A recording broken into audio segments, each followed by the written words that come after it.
बिस्मिल्लाहिर्रहमानिर्रहीम। अस्सलाम वालेकुम वरहमतुल्लाहि वबरकातुहू। मेरे मोहतरम भाइयों और बहनों, क्या आपने कभी सोचा है कि हम जिस दुनिया में इतने मसरूफ़ हैं, एक दिन यही दुनिया हमें छोड़ देगी और हमारे साथ सिर्फ हमारे आमाल जाएंगे। मोहतरम नाजरीन, आज हम दो ऐसी अजीम हदीसों का जिक्र करेंगे जो इंसान के दिल को जिगा देती हैं और उसे अपनी ज़िंदगी का असल मकसद याद दिलाती हैं। हज़रत अली रज़ी अल्लाह ताला अन्हु फरमाते हैं कि ये दुनिया आहिस्ता आहिस्ता गुजर रही है, जबकि आखिरत हमारी तरफ तेजी से आ रही है और दोनों के चाहने वाले लोग मौजूद हैं। फिर आपने फरमाया कि तुम आखिरत को चाहने वाले बनो और दुनिया के पीछे लगने वाले ना बनो, क्योंकि आज का दिन अमल करने का है। अभी हमें नेकियां जमा करने का मौका मिला हुआ है, लेकिन एक वक्त ऐसा भी आएगा जब सिर्फ हिसाब होगा और अमल करने का कोई मौका बाकी नहीं रहेगा। मशकातुल मसाबी हदीस नंबर 5215। मेरे मोहतरम भाइयों और बहनों, ये अल्फाज हमें याद दिलाते हैं कि इंसान की असल कामयाबी दुनिया की दौलत या शोहरत नहीं, बल्कि वो नेकियां हैं जो वो आखिरत के लिए जमा करता है।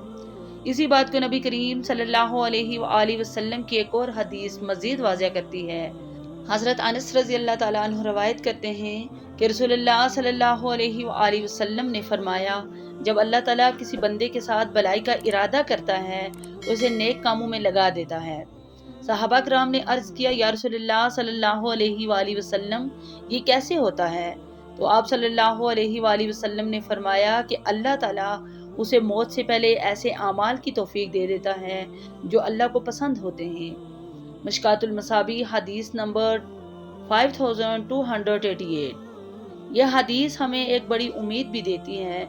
अगर इंसान के दिल में इबादत का शौक पैदा हो जाए, अगर इसे नमाज, कुरान और नेकियों की तरफ रग़बत होने लगे, तो ये अल्लाह की बहुत बड़ी रहमत की अलामत हो सकती है।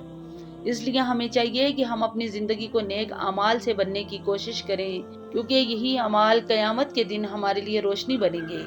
याद रखें, दुनिया चंद दिनों की मेहमान है, लेकिन आखिरत हमेशा बाकी रहने वाली है। अल्लाह ताला हमें दुनिया की मोहब्बत में गुम होने के बजाय आखिरत की तैयारी करने की तौफीक अता फरमाए। आमीन या रब्बुल आलमीन। अगर आपको ये हदीस पसंद आई हो तो इसे दूसरों तक ज़रूर पहुँचाएँ और हमारे सही हदीस चैनल को सब्सक्राइब करना ना भूलें। जज़ाकुमुल्लाहु खैर। वस्सलामु अलैकुम वरहमतुल्लाहि वबरकातुहू।